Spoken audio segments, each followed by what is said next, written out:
And it's a blessing to be fighting back on British soil. Is there a high level of respect between you and Junior now?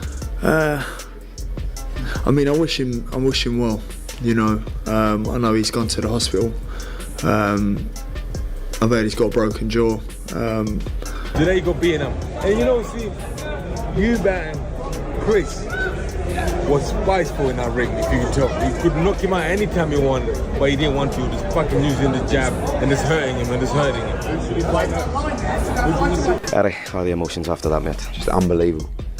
I mean, honestly, what I saw there, I can't even bother to moan about the scorecards because I couldn't be prouder. I mean, listen, I know me and Junior have had our ups and downs, but unbelievable respect to him.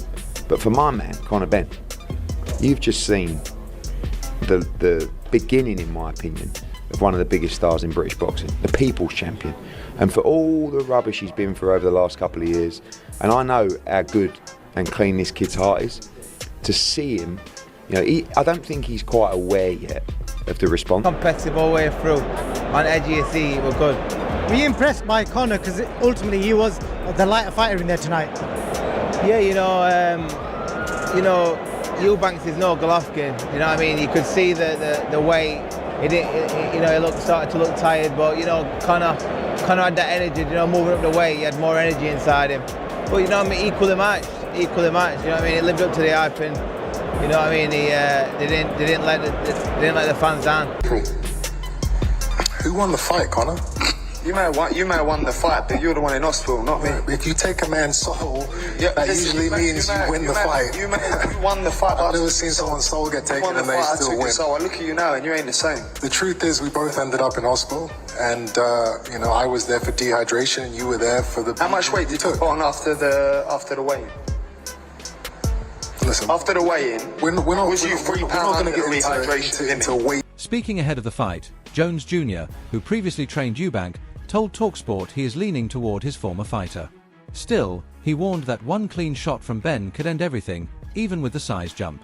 He noted that Eubank is the bigger and more experienced man, but Benn's power is always a factor. If Benn lands the right punch, the whole fight could flip instantly. Jones Jr. admitted he favors Eubank, but stressed that Benn is naturally I think he's calm because of the size. Yeah. Is that his best route to victory, just to impose himself? Yeah. It's a very tough fight for Conor. I won't say he can't win, Roy Jones Jr. told TalkSport. But it's going to be rough. He added that Benn's best chance is landing a big shot that Eubank can't walk through. He praised Eubank's development, saying he has strengthened his fundamentals and improved across the board. Jones Jr. believes Eubank is now hard for anyone to beat, especially a smaller opponent. But Liam Smith's victory, he said, likely gives Benn confidence. Overall, he still sees Eubank's size as the deciding advantage. He's looking at Conor Benn, he's talking to him, he's thinking to himself, when do I splat this egg around the side of his head? When do I do it? How do I do it? Do I put it in his face? Do I put it on his head? Is he going to see me? Because if Conor would have seen him, he might have blocked it and check hooked him. But it was quick. He distracted Conor by saying, what did you say? Then he reached for the egg and he clattered him right around the side of the back of the ear and the face, and the egg yolk went everywhere. A lot of the yolk missed him, so it wasn't that embarrassing where he's dribbling with egg yolk. Froch knows all about facing a bitter rival after a heated build-up. His first fight with George Groves unfolded the same way, with the younger challenger unsettling him through constant mind games.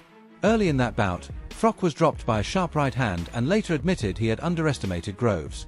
He won by a controversial stoppage, then secured a clear victory in the Wembley rematch.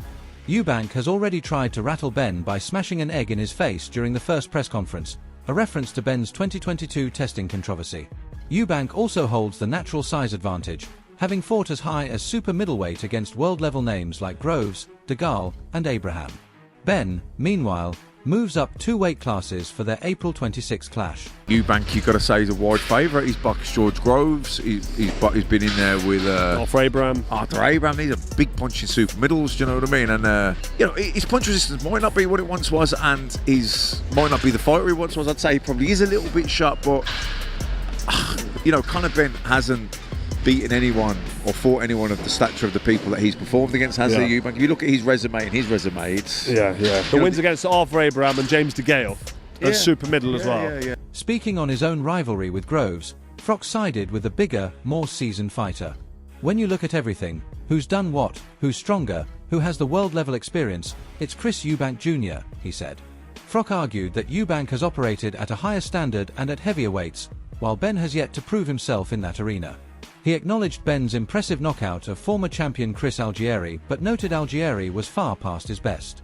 Froch concluded that if he had to choose a clear favourite, it would be Eubank Jr. And then the close loss to Billy Joe Saunders, but the loss to Liam Smith, that was such a bad loss, but he rectified it, wasn't it? But he rectified it in the rematch, and and Liam's a good fighter, you know what I mean? Yeah, Liam true. He was a good fighter. And in the rematch, he was dead himself, wasn't he? He was fucked himself. He was, Do you think that he's a heavy favourite, or do you think he's a slight favourite? I think he's a heavy favourite.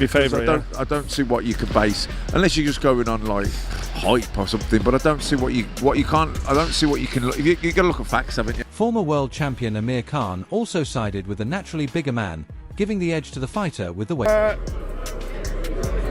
I've initially started off with Chris, even though I wasn't impressed with his last fight, even though I think the inactivity of Conor for the last 15 months might affect it, even though I think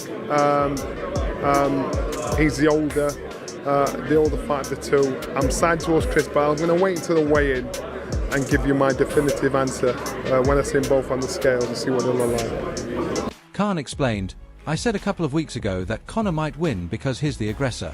But then I saw the size difference and realised he's moving up not one weight, but probably two. These weight classes exist for a reason. He compared it to his own jump to face Canelo, acknowledging how drastic the difference can feel. Chris Eubank isn't Canelo, he said, but he still has more weight, more power, more strength, plus height and size over Conor Benn. I've got Eubank winning now. Promoter Ben Shalom also predicted his fighter would prevail, calling for a round 5 or round 6 stoppage. He expects a 5 fight, saying both men are front foot fighters who thrive on aggression. Very hard, so I'm worried for Conor Benn. Chris Eubank Jr. is hard to get completely locked in, let's be honest. We've seen it on occasion. He is ready. He has had a fantastic camp. He is training for this properly. He's had a great camp with Jonathan Banks. He stayed in London. He's not gone anywhere. And he's ready to put on a demolition job. Shalom added that neither man has the ego to fight off the back foot, predicting they'll meet in the centre from the opening bell. He expects total mayhem from round 1, driven not just by their history but by the styles themselves. He is so confident in Eubank that he accepted a £1 million bet proposed by Eddie Hearn. He made that bet with me, Shalom said. Make sure he sticks to it, because now he's trying to back out. If he didn't want it, he shouldn't have brought it up. Making for a fantastic fight, but yeah, Chris is Chris. You know, the people's champion is Michael Watson. He always has been. You know, during our time in the 90s, he was the people's champion. So where are these people today? Stand up for him by not going along with the nonsense and the circus that's been created for this farce of a fight, which is between one fighter who is at 2 or 3 weights above the smaller guy. Questions have been raised about whether such a wager is legal, since British Boxing Board of Control licence holders, like Shalom and Hearn, are prohibited from betting on fights they're involved in. Shalom insists he was told he is allowed to proceed. I've been told I can do it, he said. He doesn't want to now, but he's a big boy with plenty of money, and he should stick to his word. The 18-foot ring, in theory, favours Benn by reducing Eubank's ability to move and box at range. Shalom, however, believes Eubank will meet Benn head-on fight night. Weights above the smaller guy. The smaller guy in Conor Benn he has had his career destroyed for one guy. Because once you go up to 160, going down to fight, then at 147, it doesn't work. These rules are in place to provide a rail for him for his career. My son coming down from 168 to 160 puts his life in danger because I know what it is. Benn's best hope may be that Eubank drains himself trying to make the weight, leaving him unable to fully use his natural advantages. Benn might push for an early stoppage, similar to Liam Smith's upset in 2023 when he caught Eubank cold. With Eubank being taller and likely trying to control range, Benn must close the gap and work the body inside. Although the expectation is that Benn will lose, he may still end the fight having thrown more punches. Regardless of the outcome, both fighters are cementing their place in a rivalry that spans generations. For more updates, news, and moments from the world of boxing, subscribe to the channel and turn on notifications to stay connected. Until next time, peace.